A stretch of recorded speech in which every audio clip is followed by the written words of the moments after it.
সাবেক মার্কিন president Jimmy Carter শতবর্ষে পা দিয়েছেন। আমেরিকার প্রথম কোনো প্রেসিডেন্ট এই মাইল ফলক ছুঁলেন। ১ অক্টোবর ১০০তম জন্মদিনে জিমিকে শুভেচ্ছা জানিয়েছেন প্রেসিডেন্ট জো বাইডেন। জিমি কার্টারের শারীরিক অবস্থা অবনতির দিকে, কিন্তু তিনি এখনও বিশ্বের রাজনৈতিক খবরাখবর শুনতে আগ্রহী। গত ১৯ মাস ধরে হাসপাতালের দেখভালের মধ্যে থাকলেও তার শুভাকাঙ্ক্ষীদের তিনি চিনতে পারছেন বলে তার পরিবারের সদস্যরা জানিয়েছেন।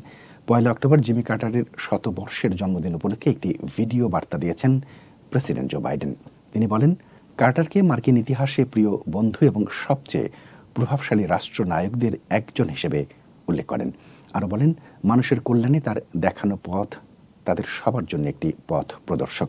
এছাড়াও হোয়াইট হাউস সজ্জিত করা হয়।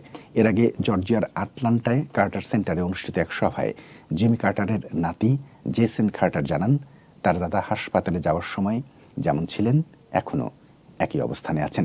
জেসন বলেন, হাসপাতালে যাওয়ার পর তারা ভেবেছিল হয়তো আর কয়েকদিন বা কয়েক সপ্তাহ বা কয়েক মাস বাঁচতে পারেন তার দাদা, কিন্তু আনন্দের বিষয় হচ্ছে তিনি এখনও এই পৃথিবীকে উপভোগ করছেন। কার্টারের ১০০তম জন্মদিন উপলক্ষে আটলান্টায় একটি কনসার্টের আয়োজন করা হয়।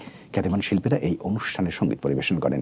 জেসন জানান, তার দাদা কেবল রাজনীতি নিয়ে খবরই রাখেন না, আগামী নভেম্বরের প্রেসিডেন্ট নির্বাচনে ভোটও দেওয়ার আশা করেছেন ৩৯তম মার্কিন প্রেসিডেন্ট জিমি কার্টার। কামালা হ্যারিসকে ভোট দেবেন তিনি। ১৯২৪ সালের ১ অক্টোবর জিমি কার্টার জর্জিয়ার প্লেইন্সে জন্মগ্রহণ করেন।